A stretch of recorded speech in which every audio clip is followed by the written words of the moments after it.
Hey, my name is Barbie Armenta. I'm a wife, mother, life coach, and founder of Brave One. Everyone has a story, and I believe that you can be inspired in your own life by hearing another woman's courageous story. We're here to talk about purpose, identity, divorce, splitting families. If you're talking about it, I want to talk about it. We are here to have brave conversations. Welcome back to the podcast. I am so excited about today's guest. I had the pleasure of meeting her in 2020. My husband and I had just moved to Fort Worth and just east of downtown, and we were trying to explore the area. But about the same time, this coffee house, Black Coffee, kept showing up on my Instagram feed. It turns out that was the year that Mia Moss and Black Coffee won the Best of Fort Worth for their coffee house. Mia was gracious enough to share her incredible story at the virtual Brave Gathering that year. And I'm beyond excited to have her on the podcast today. I know you're going to love her as much as I do. Mia, thank you for joining us today. Thank you for having me. I'm so glad you're here. This is exciting. I wanted you to start kind of from the beginning. Tell them a little bit about, where'd you grow up? What was your family like? And Sure. Yeah. So I was born in Wichita Falls, Texas, but raised in Fort Worth majority of my life. And raised on the east side, actually. My parents my mother, she was born on the south side of Fort Worth. And so we were kind of southeast in the Rolling Hills area. That's where we grew up. And I went to all Fort Worth ISD schools. I went to Daggett Montessori, actually, and loved it. And then I graduated from Southwest High School and went to UTA. Probably my first year of college. Yeah, that's when I started working at Seattle's Best Coffee, which everyone knows is Starbucks now because they bought them out. And this was, so long ago, 2002. Yeah. Okay. And so it was in the airport. So I got to meet a lot of people. I worked with a diverse group, loved them. I learned a lot about the Egyptian culture. I became best friends with a few guys that were from Egypt, and they would take us to restaurants, and we just had a lot of fun. So I really love that, one, it was in the airport because you get to meet a lot of people. Two, it brought me out of my shell. I just felt comfortable speaking with people basically over coffee. And I just loved it. And my mom was just so supportive. She would actually go and drink coffee with me all the time, even though she wasn't a big coffee drinker, but she became one after I kind of forced it on her. Coffee breaks down barriers, doesn't it? It does. And I'm kind of a nerd. I just always want to look at, the history of things. And so I was interested in the fact that, after the Boston Tea Party, the U.S. became coffee capital.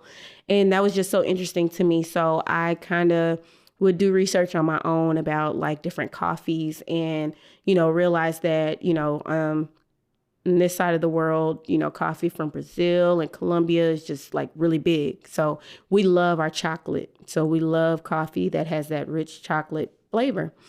And so that's why I noticed that most coffee shops and coffee even from the store would have South American beans. And then I didn't really go into coffee, but I worked there for a while. But I majored in dance, which is crazy. Really? I did not know that about you. I majored in dance and did not dance. I actually ended up in an alternative school, working at an alternative school, and I loved it. I loved connecting with the kids and hearing their stories. And again, I would drink coffee. I would bring my coworkers coffee all the time. And I met my husband when I was in high school, and we dated very young. But I would drag him around with me to coffee shops. When we traveled, we would make it a point to go to coffee shops. It just became a thing, and I was kind of stuck with that. But of course, Starbucks really blew up. They're all over the place. So we found ourselves going to Starbucks a lot. And then I just kind of stepped back and was like, I want to get into the smaller coffee shops. So I started exploring Fort Worth and local coffee. One of the pioneers was Avoca Coffee Shop. They were like early specialty coffee. And so I really connected with Avoca. And then I found Roots Coffee, which, is in North Richland Hills area, their first shop. And I would go there. I would talk to the baristas. My husband, very social, so he had to know everyone's name. He would ask all the questions. That helped me out a little bit because I'm a bit of an introvert. But again, with coffee, I was able to talk a little bit more. So I just fell in love with it.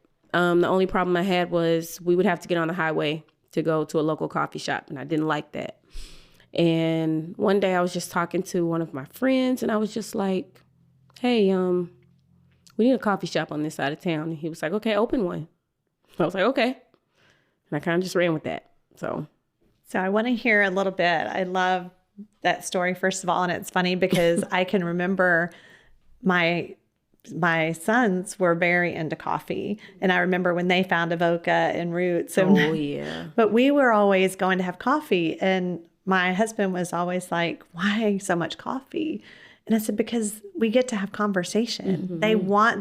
There's no phones. Yeah. They want to go and sit and have a conversation over a cup of coffee. I'm going for coffee, mm-hmm. So that was my first kind of experience of realizing how it breaks down those walls to sit and have a conversation over a cup of coffee. Yeah. I mean, it's so easy. And like you're saying, with your kids, I have a 6-year-old and a 13-year-old, and they will go to shops with us. And it's just a great time to bond with them. Because again, they're not on their phones.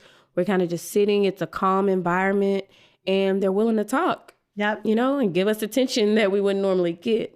So, even with your family, it's just a great experience. Even if you have it at home, you notice like it's just a time of reflection and like peace and calm.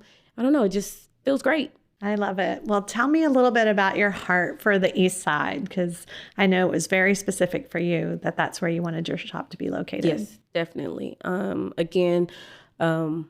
was born on that side of town. Actually, where my shop is, I grew up like 5 blocks away. So I know the area very well. I remember my mom, there was a convenience store. When we went out of town, we would like go on long drives. We would stop there to, get our snacks and everything. And the store's still there. And where we're actually located, it used to be a diner called Polly Grill. So a lot of people recognize the building. And it was just important to give that to the community. The community is very underserved. Most of the time, people will get an education, move out, and go to nicer neighborhoods, nicer cities. Mansfield has a lot of Fort Worth people. They get a lot of us because, it's, already built. Like, everything's there.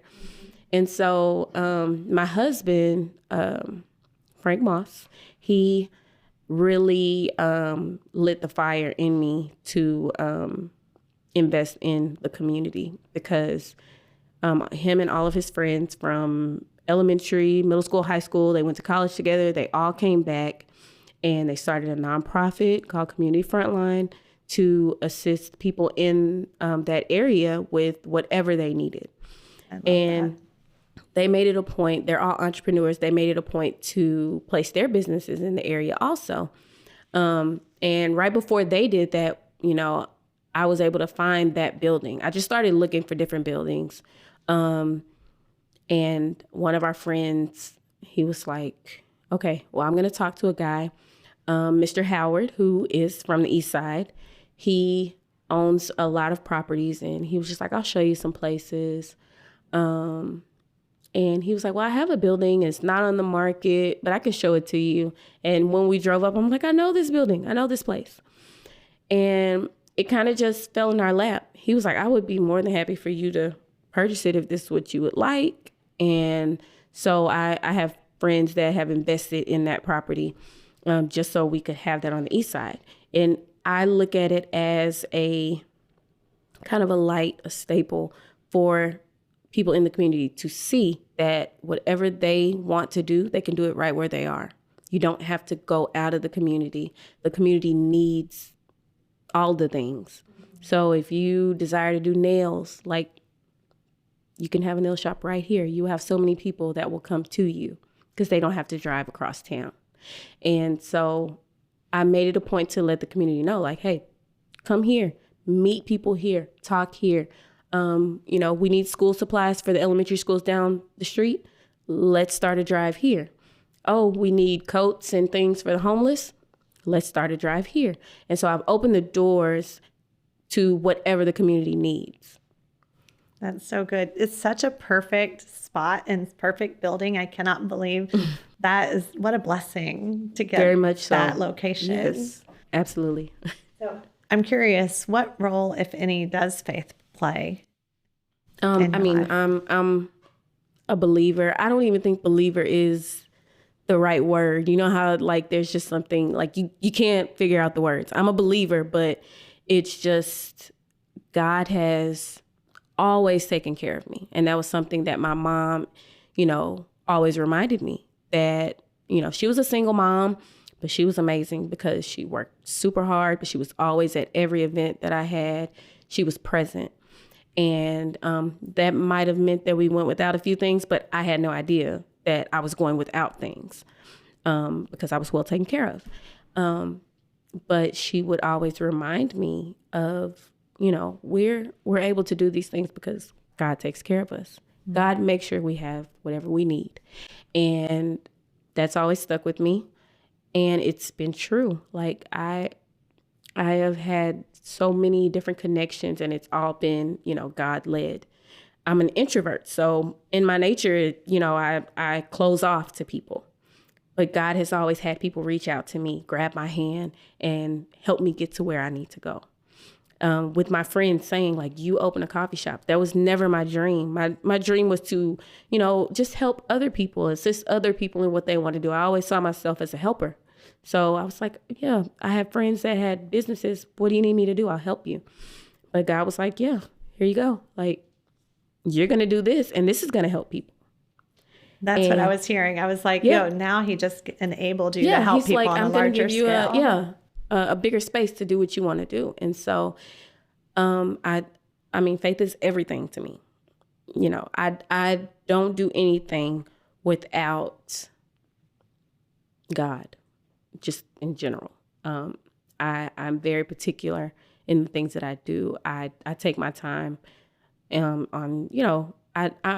God always leads me to do anything. And so my faith, it goes without saying, people know that black coffee is because God said so.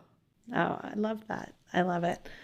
So tell me a little bit about your journey to opening, because it was easy, right? You just decided and then you opened? No, absolutely not. No, because we got that building about August 2018. And it took all that time to get it open. Dealing with contractors, It's amazing. It's wonderful, wonderful experience. I recommend it to everyone. But it was, I had tunnel vision, so it was going to happen. But there was a lot of learning along the way of what to do, what not to do. Lots of ugly emails. But I will say I didn't have any help from the city. And so that's something that I'm passionate about is helping small businesses or people that are entrepreneurs work through that process. And I've been fortunate enough to connect with other entrepreneurs on that because it's hard. You have no idea. You go to the city website and you're going to just be staring at the screen forever because you don't know what to do. So, I would get something done and then they would come out and say, oh, this is not right. You got to go through this person. And you go to that person, they send you back to the other person. So that was one thing that really hindered us. On top of that, I had a seizure in 2018 and they found a tumor in my brain that had to be removed. And, thank God they found it. Mm-hmm. It was benign, but, it was pressing on my nerve. And it was actually on my anniversary that I had the seizure. We were on our way to my son's summer camp celebration, and I passed out, had a seizure, Yeah, ended up in the hospital for my anniversary, and that's where we celebrated.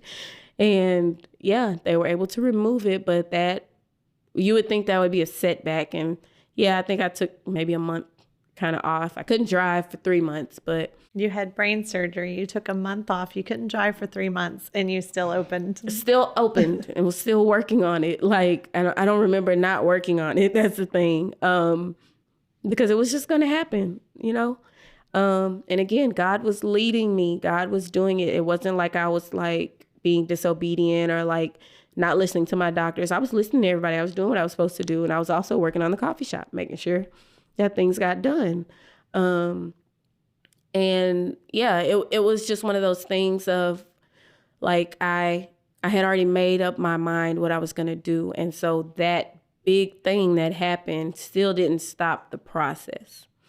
And again, that goes back to believing in God and believing in what his word says. And I was healed. So I had to walk in my healing and literally walk with the walker too. Wow. Yeah, I had to walk with the walker. But I had to walk in that and continue on and move forward.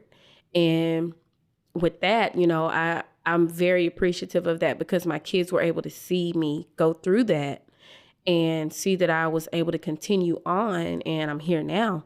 So, you know, even in the difficult times, you know, I was still blessed by God. My kids were blessed. My husband was blessed, and Black Coffee still made it. This episode is sponsored by the Brave Gathering 2022 Revival.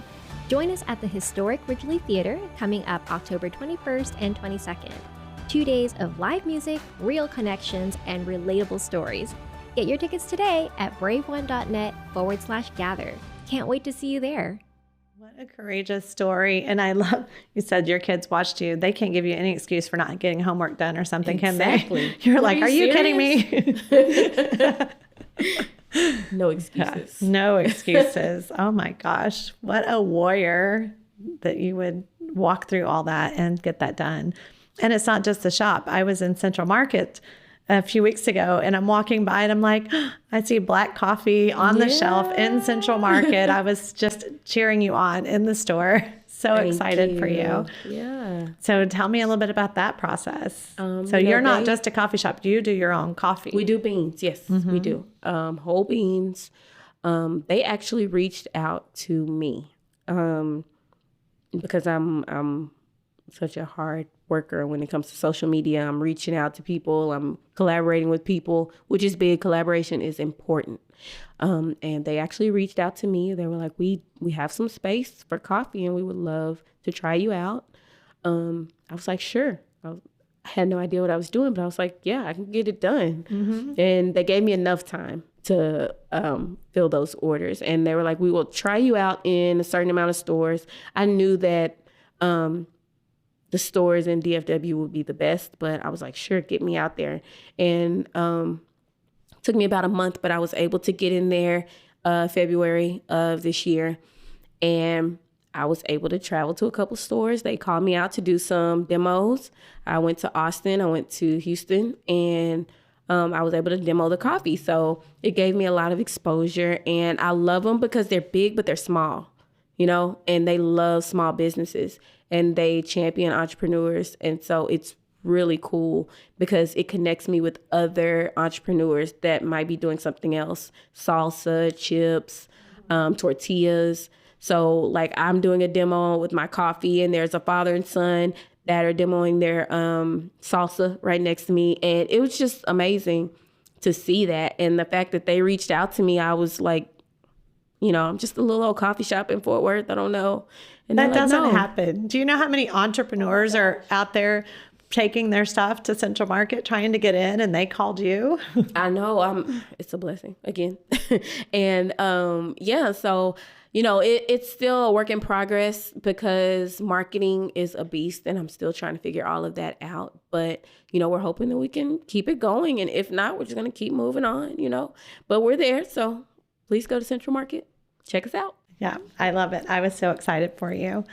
So you're intentionally in this community, and I'm just wondering, what changes have you seen in the community? I know you and your husband have both been serving and you're planted there. Have you seen over the years some changes? Definitely. Rosedale has changed quite a bit.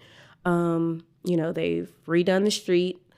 We actually have bikes, city bikes that people can rent and ride down the street. That was not heard of on the east side of town. So that was big to see them put that there. And then Texas Wesleyan, they're expanding. They're great partners because they believe in the community. And so, they're always coming to Black Coffee. We get a lot of staff. We're getting way more students now, which I love because I have a heart for kids too. So I love to see them coming in, and with them expanding, with us deciding to be in that community, the city is taking note. They've been able to secure some money from, different places to work on Vaughn, which is the street that I'm on. So they're going to completely redo that area. And it's just going to bring more people. It's just going to show the community like, hey, there's space for you and opportunity. And again, because we're about community, we've been able to meet so many people in the community that are wanting to invest, that are buying properties. And we're just able to be a part of the conversation.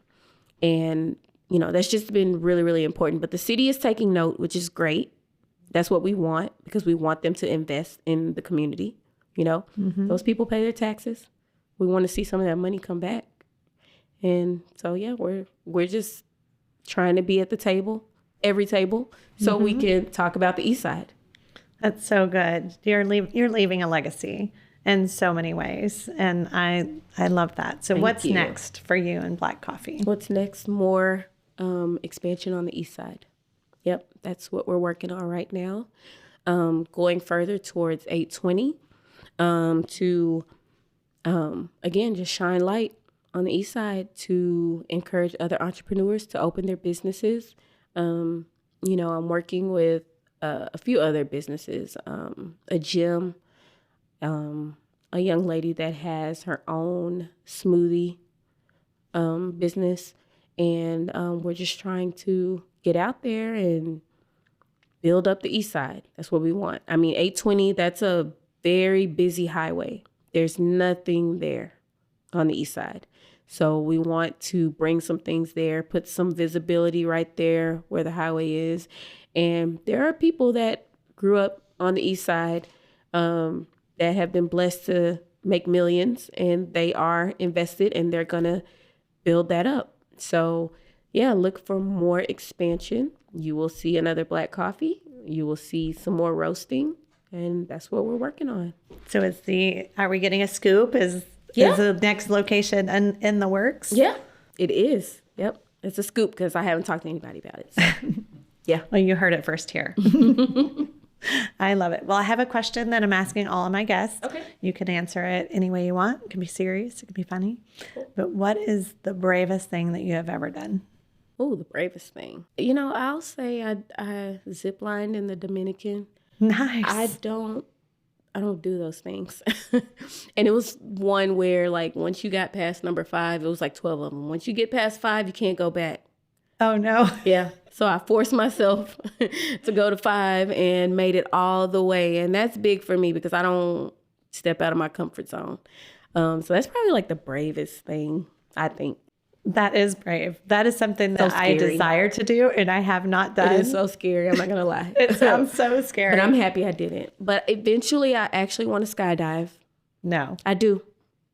I want to skydive, so that'll be next, hopefully. So what's stopping you from doing it so far? I'm just not there yet. I have to talk myself through it. You've got, okay. and I always, like, it takes me forever to make a decision. I'm not going to lie. So it's something I want to do. And we'll figure out when that time comes, You definitely seem like someone, though, that once you make that decision, done. Like that's true. All in. Yeah. So it's going to get done. Hopefully I can convince my husband to do it too. That'll help. But we'll see. He may not want to. I want to see video when this happens. Oh, yeah. You will. You definitely will. I have to put that out.